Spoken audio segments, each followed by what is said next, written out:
What is going on, comic book community? Long Box Love Affair here. I am back with CGC unboxings. Not just one, not just two, but 3 boxes, and this last one's a mammoth. I had 2 of the 3 of these boxes sent out for pressing, and then the presser sent them right to grading for me. And this last box I'm going to show is 2 sketches that I got at a decent convention that was a couple months ago. So let's get into the unboxing. I previewed the grades on one of the boxes, but I've since forgotten, so it's all going to be a surprise to me. So let's see what's inside. All right, this first one is, I believe, a Bronze Age mini key. It is a first team up of 2 iconic heroes. So I got this graded. I've had this since the estate sale that I went to that was huge a couple years ago in my hometown. So the book is Marvel Team Up. Marvel Team Up Spider-Man and Ghost Rider, Marvel Team Up 17 from 1973. It's a really nice copy. I've wanted to set it in for grading, but I just was procrastinating on getting it pressed. What did it come back? Because I really have no clue. 5.5. Okay, I don't hate that. This is a book that has risen in value in recent years, mostly because of the team up with Ghost Rider and Spider-Man. And it is the first appearance of the Orb, Drake Shannon. So that's another cool little factoid. So I had this pressed. The presser sent it right to CGC. I was fine with that. It cuts down on the timing and the shipping costs and all that. So I'd rather go that route. And so this is my first time going with that type of procedure, and I'm pretty happy. So this one came back 5.5. It looks really nice on the slab, I'll have to admit. White pages for a 1973 comic book. Really nice condition. It's pretty flat. It does have a lot of spine ticks though, and there's only so much you can do with that as a presser. So this is a cool one to have. I'm gonna hold on to this for a while. The rest of these books are from the modern tier. That was Bronze Age, so it was a little bit of a different process with CGC in terms of pricing tier. So I forget what I sent in. I have been wondering. These books have been sitting at my office for weeks. I just haven't been able to pick them up until just this past week. So first one is the Deadpool. The Run the Change, right? You Run the Jewels variant cover. It's the last issue. It's Deadpool 45. It's the Scotty Young variant cover. I bought this for $200, around $200 in Los Angeles last year, and so I finally got it pressed. I wasn't sure if I was going to get it pressed because it is a super thick book, but I just wanted to wrap it up and see what it would be. I think it might get dinged for a crease here or there, so let's see. 9.6. Okay. I'm not mad at that, especially for the price I paid. I think I did pretty good. This is oh God, it's got a huge Newton ring right here. Probably can't tell unless I get some reflection there. That's okay. It's a super cool Scotty Young book, and Scotty Young is highly collectible. There's a lot of people who collect all of Scotty Young's baby covers, all of his other covers. This is a pretty cool Thanos Deadpool cover. Now we have, oh, okay. Why did I send this book in? Fantastic Four 213.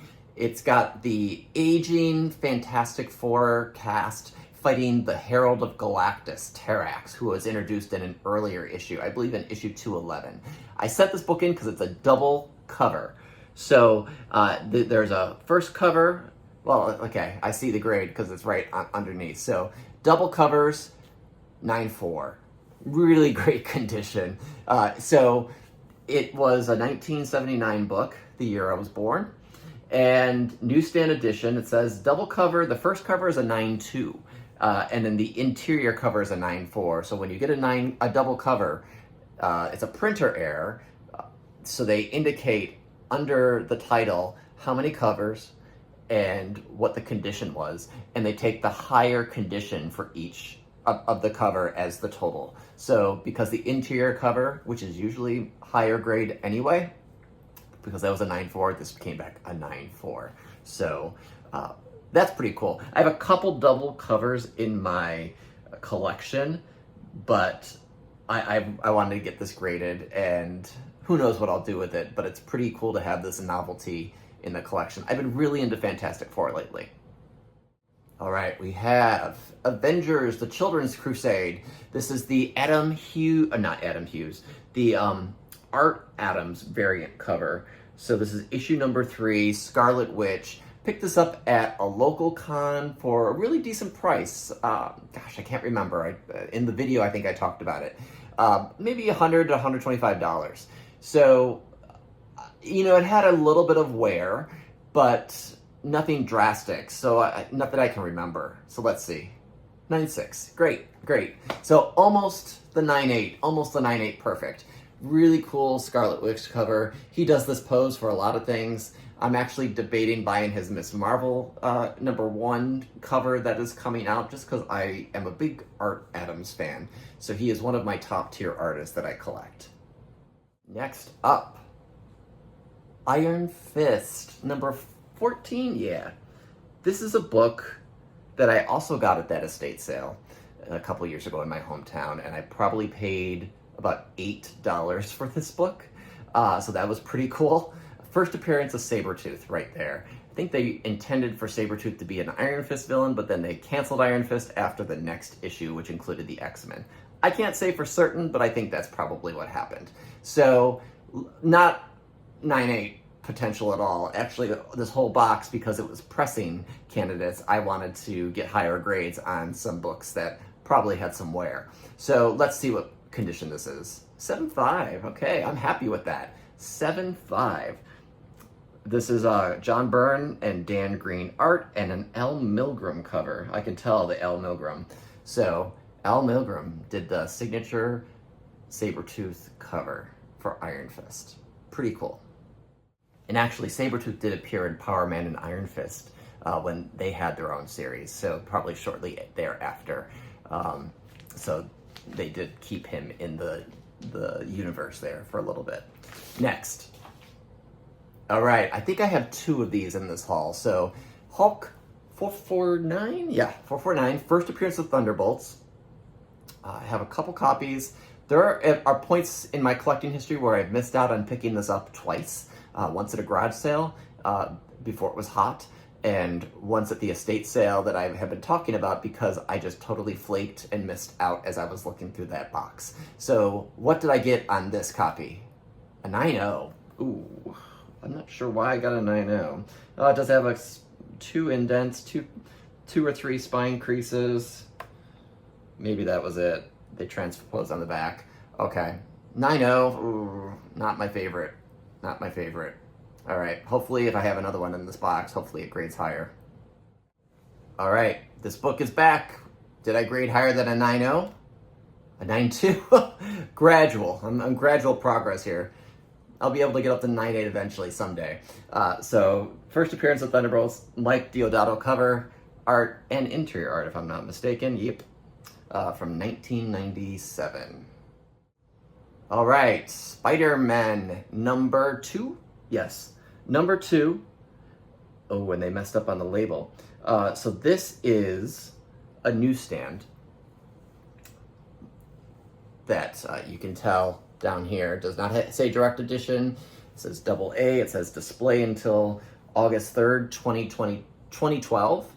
So cool Jim Chung cover. It had a little bit of wear. I paid about $5 for this right after Miles started getting hot. So I love this cover. I think it's a pretty cool cover. What did I get? A 9.0. Okay, I knew there was some wear on this. I knew there was more wear on this than the Thunderbolts issue that I got a 9.0 on. So whatever. But really cool Miles and Peter cover. 9.0. But it's a newsstand. They don't say newsstand up here, so that is an error on their behalf, but they've only just started indicating when something was a newsstand. All right, Amazing Spider-Man 546. This is the newsstand. They do indicate at the top that it's a newsstand. So I picked this up for like $20 or $30. I sniped it through a Facebook auction that a nearby comic store does every day. They have a different set of comic books, so I saw that this was a newsstand. I think people were sleeping on it, didn't realize that it was the newsstand, so I picked it up. Super hard to find, and it actually says Friendly Neighborhood Spider-Man right here. So What did I get on this book? A 9.2. Okay. Again, I knew there was some wear, so I wanted to get it pressed to get a higher grade. If I didn't get it pressed, it probably would have gone lower. Could have gone into the 8s. This has some clear indents in the back. All right. More Miles. Miles Morales, Spider-Man #1. This is the fourth print. Really cool cover. I like the Javier Garron artwork there. I think this is internal. I don't think this is new artwork, but I could be wrong. Really just different variant cover I enjoy. So for the heck of it, I want to get it slabbed. Everything Miles is pretty hot. Everything's cooled down a bit, but Miles is a hot character to keep in your collection. What do I got? 9.4. Okay, not a 9.8. That's okay. Have I gotten a 9.8 in this haul? I haven't, but that's okay because these are books that have value and that I wanted to get slabbed, so I don't regret anything. Couple more books to go. Ghost Rider. This is the Robbie Reyes Ghost Rider #1 variant. It's the Trad Moore variant cover. I think I paid about $75. Bought it from Carl on that sells at the local Comic Cons that I go to in the fire hall. So really decent copy. I saw it on the wall and then I left and then I came right back and picked it up. So let's see what I got. A 9.6. I was so close. So close. Really awesome cover. I enjoy Ghost Rider a lot. I love the covers, the variant covers. This is no exception. The Tradmore artwork, I am a fan of Tradmore as well. I know some of his stuff can be a little, what's the word? Surreal. So this is a really cool cover. It's a black cover, so it's hard to grade. All right, we have, yes, Brandon Peterson, Miles Morales, Spider-Man #1. I've had this book since the early days of the pandemic. I bought it pretty cheaply on eBay.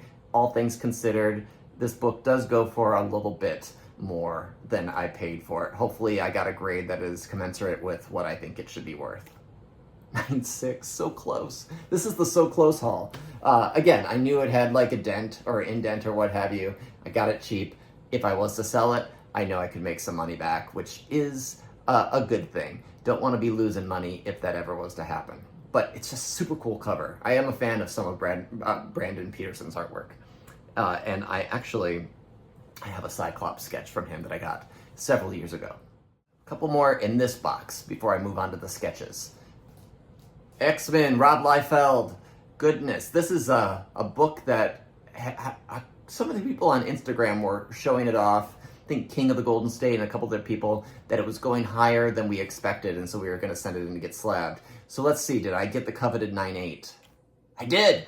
Okay, I was tempted to just send this in without getting it pressed because I thought it was pretty high grade, but I just wanted to be sure because this book does fetch a premium. It's got Namor and X-Men Red on it. So this is X-Men Red #1 from 2018. Rob Liefeld. All right, let's see. Strange Academy, Io Pena variant cover. I had a chance to buy this when it first came out for $75, and I passed because I didn't realize, I hadn't read the book yet, and I didn't realize how hot it was going to become. I enjoy Ramos artwork. I enjoy the storyline. I just passed because the copy in my hands at that time was pretty beat, and they wanted it $75, which I thought was high. This book has skyrocketed. It's the Breakfast Club variant cover, but I found it from a local comic shop's Facebook auction, and I paid more than $75 for it, but I think it's in decent condition. I think it's in the mid-9 range, so it could maybe 9.4, maybe 9.6 if I'm lucky. I do not think it's a 9.8. So let's see what it came back as.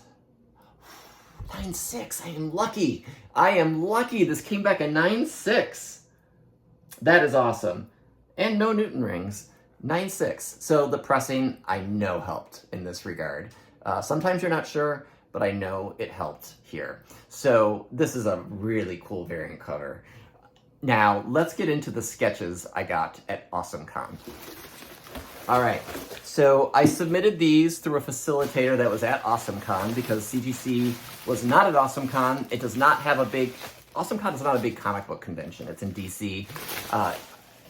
I know there's groups like Absolute Statues and Comics and that are always there, and they have a great presence. I've bought things from them before, including my AF-15, but they've been trying to get more people to come to sell at AwesomeCon. So hopefully next year they'll be successful. But the bonus is there's not a lot of people competing when you have signature artists there. And I say signature in the sense that they're like the key artists that people wait hours and hours in line for. So I was able to approach and get on the list for 2 artists that might be difficult normally to come by. So the first one, I got on his list. I was one of 5, and I was shocked I could do it, and I splurged to get this sketch. So this is Humberto Ramos, who did a Peter Parker Spider-Man sketch. I wasn't quite sure what he was going to do. I thought he was just going to do a head, but we got the torso, we got the arms, we got the hair flowing, really signature stuff. So I'm not so worried about the grade, I'll be honest. This is purely an art buy for me, but I wanted to get it validated, so that's why CGC graded it, and I got it witnessed. Did it come back a 9.8? Did I have a 9.8 book? I did, so that's helpful. Like I said, it's not required, but it is helpful. Love this sketch. Love the sketch. I have a Gambit that he did, and I bought it off of eBay. But this looks so good in the slab, and I am so pleased I spent the money. I think it was about $400, and he only does about 5 sketches a day, and he almost didn't get this done in time, and I only had a day pass, and I was not coming back again. It's just not worth it for that convention. So to get this sketch at the last moment was like amazing. So this is my favorite. This is one of my favorites, but definitely my favorite between the 2 here. Let me show you the other one, which is Sean Gordon Murphy. So I'll show it and I'll talk about it. He did this sketch, this Gambit sketch. It was a quick sketch. So I only paid about $75, $80 for this, and wasn't quite sure what to expect.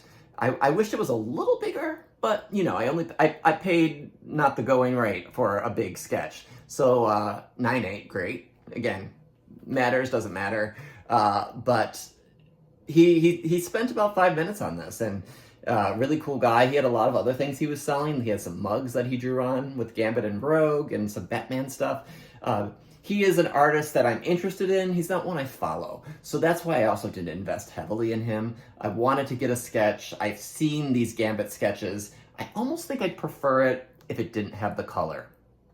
I mean, I'm just going to put that out there. I like the colors. It distracts me a little bit. I would love it if it was just pen and ink, or pencil, something of that sort. But I do like the Gambit. So let's see. I've asked for Gambit for a couple different artists. So I'm getting. I have several different characters that I tend to put in rotation depending on the artist. Obviously, the Spider-Man was apropos for Ramos. So this Gambit was a good one because he had an example of doing a Gambit. And so I did a Google search, image search, and saw that he could do one, and it wouldn't be too much of a stretch. So that is my haul. I have carnage behind me of boxes and comics, and I have to figure out what I'm going to do with them. Am I going to keep some of these? Am I going to sell some of these? For the most part, I'll probably be holding on to a bunch of these just because the market is really low right now, and I am not in a huge rush to sell. But some of these I did slab with the intention of putting these out there in the community and selling so that I could leverage for other books. But there are definitely some that I will keep. The sketches, the signatures, those are PC books for me. I rarely sell those books, but everything else we will see. But I appreciate you watching. I hope you enjoyed this up and down haul, but for the most part, pretty high grade, and I'm pretty happy with it. So finally got to unveil it. It's been sitting in my closet for a long time. So thanks for watching. If you're new to my channel, sub, thumbs up, and I will see you next time. All right, bye-bye.